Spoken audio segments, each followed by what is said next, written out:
आज पूरे उत्तर भारत के अंदर सांस लेना मुश्किल हो रहा है, एक के बाद एक सारे शहरों में सांस लेना मुश्किल हो रहा है। इनसे पोल्यूशन ठीक नहीं हुआ दोस्तों। कहते हैं हम विकसित भारत बनाएंगे। अरे विकसित भारत छोड़ो, रहने लायक भारत तो बना दो, कम से कम सांस तो ले लें। मोदी जी कहते हैं केजरीवाल भ्रष्ट है, कोर्ट ने कह दिया केजरीवाल कट्टर ईमानदार है। मैं मोदी जी को कहना चाहता हूं, मोदी जी भ्रष्टाचार खत्म करना चाहते हो? खत्म करना चाहते हो? मैं बताता हूं भ्रष्टाचार कहां है। हिम्मत है तो एक्शन लेके दिखाओ। गुजरात के अंदर 20,000 करोड़ रुपए का कोकेन हीरोइन पकड़ा गया। मोदी जी हिम्मत है तो एक्शन लेके दिखाओ। गुजरात के अंदर 30,000 करोड़ रुपए की नकली दारू बिकती है हर साल। मोदी जी हिम्मत है तो बंद करके दिखाओ।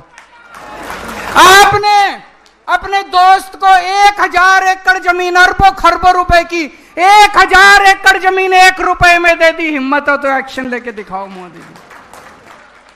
मोदी जी ब्रिजेस का, पुल का उद्घाटन करके आते हैं। कितनी बार होता है सड़क का उद्घाटन करे हुए 1 महीना नहीं होता, ब्रिज गिर जाता है, सड़क टूट जाती है। मोदी जी हिम्मत है तो एक्शन लेके दिखाओ। आप पूरे देश में पेपर लीक कर रहे हैं, मोदी जी हिम्मत है। मोदी जी एक्शन नहीं लेंगे, किसी में एक्शन नहीं। क्यों? या तो मोदी जी खुद उस घोटाले में शामिल है, या उनकी पार्टी के लोग शामिल हैं, या उनके दोस्त शामिल है उन घोटालों के अंदर। भ्रष्टाचारी मैं नहीं हूं, भ्रष्टाचार मोदी जी खुद कर रहे हैं दोस्तों। इनके खिलाफ एक्शन नहीं लेंगे, इनको जेल में नहीं डालेंगे। किसको जेल में डालेंगे? सोनम वांगचुक को।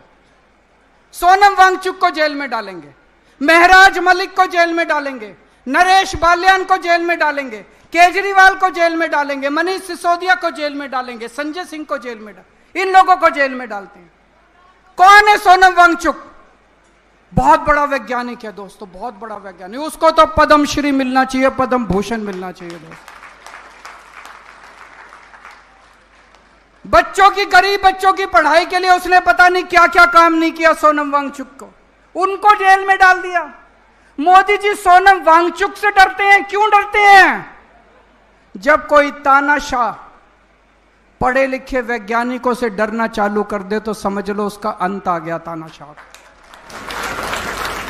एक दिन मोदी जी संसद नहीं गए। पूछा क्यों नहीं गए? बोले महिलाएं सारी मेरे को पीटेंगी। पढ़ा था अखबार में आप लोगों ने? बोले अरे मोदी जी आपको महिलाओं से डर लगने लग गया। संसद में नहीं गए, बोले मेरे को सारी महिलाएं पकड़ के पीटेंगे। आपको सोनम वांगचुक से डर लगता है, आपको महिलाओं से डर लगता है, आपको केजरीवाल से डर लगता है, आपको ट्रंप से डर लगता है, आपको अमेरिका से डर लगता है। अरे डर डर के कितना जियोगे मोदी जी, थोड़ी तो हिम्मत दिखाओ।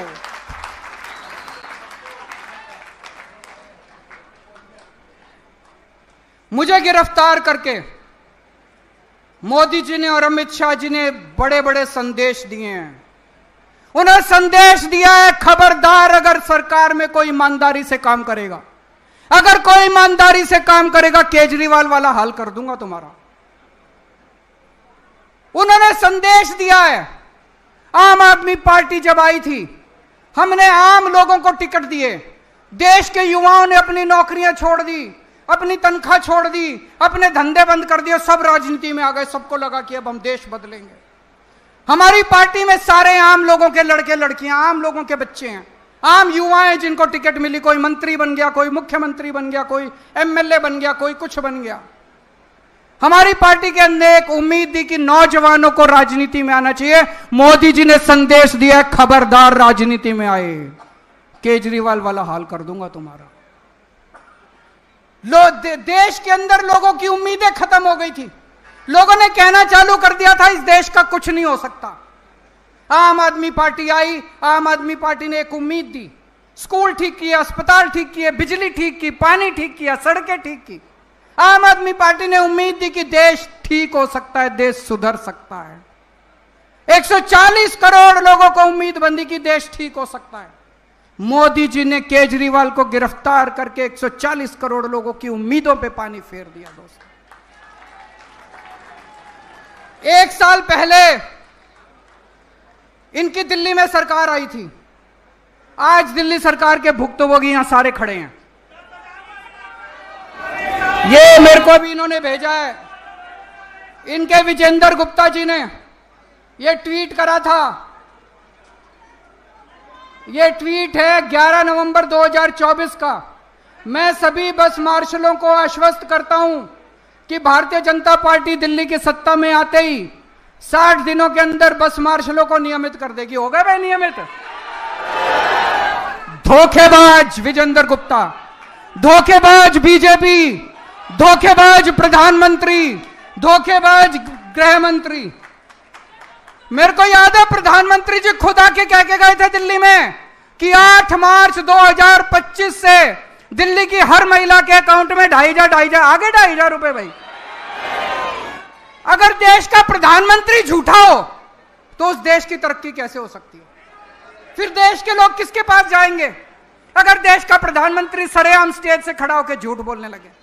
आज यहां पे बस मार्शल आए हुए हैं, 10,000 बस मार्शल निकाल दिए, 10,000 डीटीसी कंडक्टर, डीटीसी ड्राइवर निकाल दिए इन लोगों ने, मोहल्ला क्लिनिक के कर्मचारी निकाल दिए इन लोगों ने, डिम्स के कर्मचारी निकाल दिए इन लोगों ने, हॉस्पिटल में काम करने वाले डेटा एंट्री ऑपरेटर निकाल दिए इन्होंने। अरे इतनी महंगाई में मुश्किल से नौकरी मिलती है, अगर 2 लोगों को नौकरी दे सको तो दे लो, नहीं तो कम से कम लोगों की नौकरी तो मत छीनो दोस्त। आज पूरी दिल्ली दुखी हो रही है इन लोगों से। सारी सड़कें टूटी पड़ी हैं, चारों तरफ गंदगी गंदगी हो रही है, लोगों के घर में काला पानी आ रहा है, पीने का पानी नहीं है। पहले हमारे टाइम में 24 घंटे बिजली मिलती थी, अब बिजली के लंबे लंबे पावर कट चल रहे हैं। पूरी दिल्ली बर्बाद हो गई। आज दिल्ली वाले याद कर रहे हैं यार इससे तो केजरीवाल ही अच्छा था। आज चुनाव करा लो दिल्ली में, कितनी सीट आएंगी? आज चुनाव करा के देख लो दिल्ली में। कुछ लोग कहते हैं मोदी जी से देश नहीं संभल रहा, कुछ लोग कहते हैं मोदी जी को देश चलाना नहीं आता। मेरा कहना है दोस्तों, ना तो उन्होंने देश चलाना, ना उनका कोई इंटरेस्ट देश चलाने में, ना उनको सरकार चलानी। उनको देश से कोई लेना देना नहीं है। देश जाए भाड़ में उनकी बला से।